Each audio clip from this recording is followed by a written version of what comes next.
The Gumwafete Traditional Council has initiated a demolition operation that has affected around 600 Liberians and numerous Ghanaians. This action was purportedly aimed at creating space for a market to cater for traders impacted by the ongoing expansion of the Kaswa-Winneba Highway. Our Central Regional Correspondent Calvis Tete provides further details in this report. Last week, the Gumwafete Traditional Council made public its intention to clear parts of the former refugee camp to facilitate the establishment of a market for traders affected by the ongoing expansion of the Kaswa-Cape Coast Highway. Subsequently, the Traditional Council commenced the demolition process within the Liberia camp.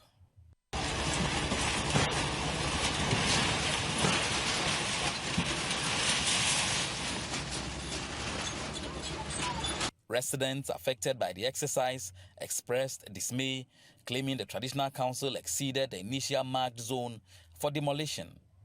They reported that approximately 600 Liberian nationals have been left homeless due to the demolition. We spoke to the leaders, so we decided to use this area.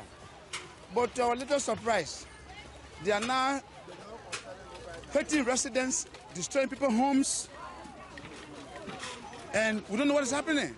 There was nothing to notice. Have you seen people are even packing? People are packing because what? They have not been informed. Nobody was informed. Well, they all knew after the meeting, we have the community radio on camp. They announced to Liberians that behind, which is Area A, down to the refuge center, it is where they are going to use to build a new market. To our latest surprise now, they have not demolishing residents. And the agreement was what it is not what they are doing now. You see, it is not what they are doing now. Where the club focused their attention and mind was behind you and behind me, where I'm pointing my finger, but not in the direction where they are going now. We're only asking the international organization, like the UNHCR, National Commission for Refugees, International Red Cross, the All Relief Organization, to come to Liberian aid now because it is not easy. Liberian homeless. Some have children, wife and children. They have nowhere to go. So we, the authorities on the care, we are not directed to go and sleep on the school campus. Leadership within the Liberian community has leveled accusations against the Ghanaian government, alleging neglect.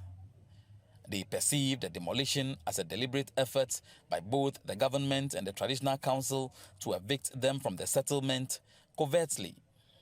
They argue that the demolition violates the UN Convention regarding refugee settlement. You can't just jump and just run people homeless abruptly, all right?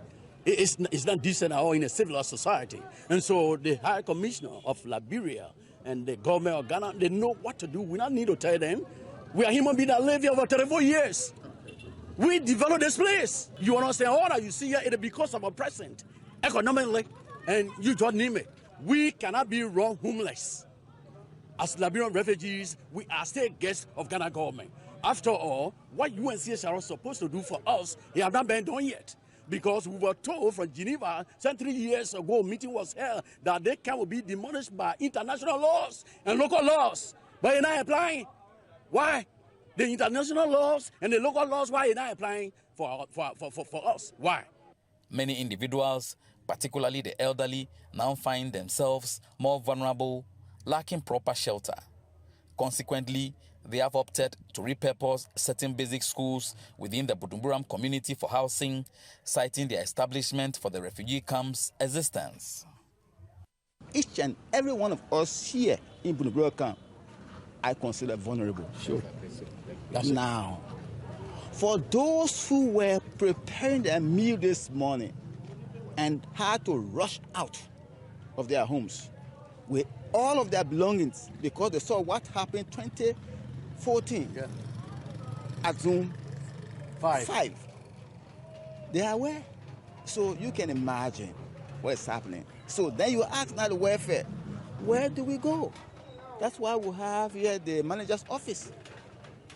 The managerial office here comprised of 3 institutions: the Ghana Refugee Board, the Ghana Christian Council, and NADMO.